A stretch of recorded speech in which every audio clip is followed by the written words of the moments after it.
Greetings mga kababayan, harino nga sa mga oras nito, saan man kayo naroroon, kayo ay nasa mabuting kalagayan. Ito pong muli sa Atty. Rogelio Wong ng Batas Pinoy. Ang ating pong channel, isa pong legally public service program yung lingkod in collaboration with the Integrated Bar of the Philippines, Manila Port Chapter. Ang ating pong topic sa episode nito ay may kinalaman mo sa sulat po sa atin ni si ano daw po siya, si DJ, yan po, DJ M Family. So, yun po ang kanyang username.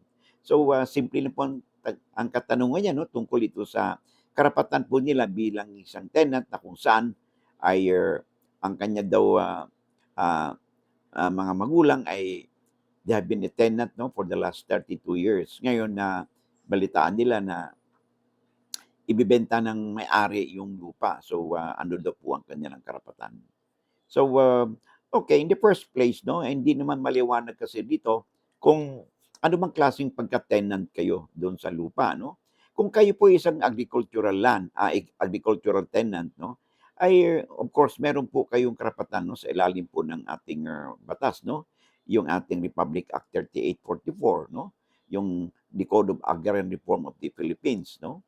At bilang bilang tenant, lagi nating sinasabi, 'no, meron kayong tinatawag nating security of tenure na sa lupang sinasaka.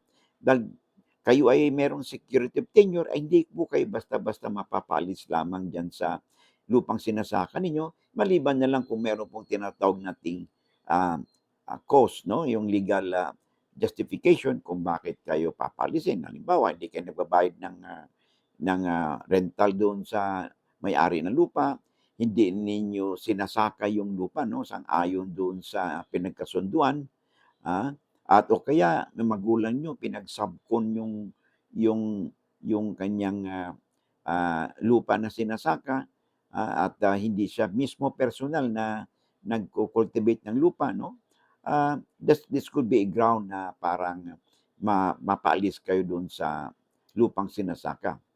But in the absence of those, 'no, the fact na nando'n kayo at patuloy naman ang pagbabayad niyo ng upa do'n sa may-ari ng lupa, 'no.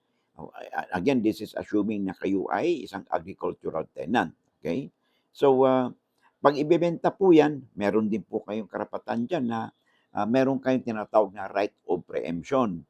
Sa right of preemption po, ibig sabihin niyan, 'pag ibebenta po ng may-ari yung lupa, okay, bago ito maisagawa niya, ay kailangan, sa tenant muna ito i-offer at reasonable price or terms and condition. Kung ayaw po bilhin ng tenant yung property, 'no, kung ayaw bilhin niya, ay saka pa lang po benta ng may-ari ng lupa yung lupang sinasaka. Ngayon, in the absence halimbawa po hindi naman in-inform, hindi in-offer sa inyo, pero nabalitaan niyo na ibinenta, abay meron din po kayong right of redemption na kung saan puwede ninyong, tubusin yung lupang naibenta na hindi niyo alam sa presyo o halaga na kung ano yung sa halagang the same price, 'no, na ibinenta ito ng may-ari doon sa nakabili. At take note also, ah karapatan pa rin yun dahil siyempre meron kayong security of tenure. Kahit na sino pa ang may-ari po na papalit do'n sa may-ari, karapatan po ninyo na ipagpatuloy at manatili po do'n sa lupang sinasaka. Because sabi nga natin kanina, 'di ba, at lagi nating sinasabi, kayo po ang agricultural tenant po, meron po kayong tinatawag na security of tenure. Okay, kung sakali mang mapapaalis kayo, okay, at ito'y voluntary na i-surrender niyo ang inyong lupang sinasaka, ma-entitled po kayo sa tinatawag nating disturbance compensation na kung saan ay babayaran kayo, 'no, ng may-ari ng lupa, 'no, ng disturbance compensation equivalent to 5 years na rental na inyong ginagamit, na binabayad at based ito sa, the last preceding 3 agricultural, harvest, 'no, agricultural harvest do'n sa lupang sinasaka ninyo. So 25, so 5 years po na ikatumbas po na inyong binabayad plus kung nagtanim kayo ng mga puno, 'no, do'n sa lupa, ito'y napakinabangan naman ng may-ari ng lupa, then you're entitled again, 'no, sa mga magulang ninyo ng 1/2 labor cost do'n sa mga puno na naitanim do'n. But anyway, pinaka-the best po niyan is you get in touch with the nearest office of their Department of Agrarian Reform, 'no. Kasi, meron po kayong mga karapatan, 'no, sa lupang sinasaka. However, kung iniisip kasi ninyo na dahil kayo ay agricultural tenant for the last 30 years, ang tanong dito, meron bang obligasyon yung may-ari ng lupa na bigyan kayo ng lupa? Kapirasong lupa? Wala po. Kasi po, yung sinasabi nating ang isang agricultural tenant o farm workers na magkaroon ng lupa, na may award na silang lupa, ay ibang usapan po yun kung kayo ay itinalaga bilang isang agrarian reform, land reform beneficiaries, o ARBs kung tawagin.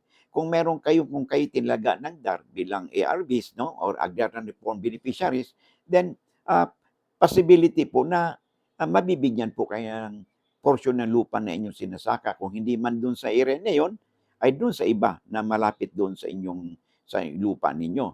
But in the absence of that, kung hindi naman kayo tinilaga na qualified na agrarian reform beneficiary, no, ay hindi po kayo entitled na magkaroon po ng lupa, no, doon sa sinasaka ninyo na lupa.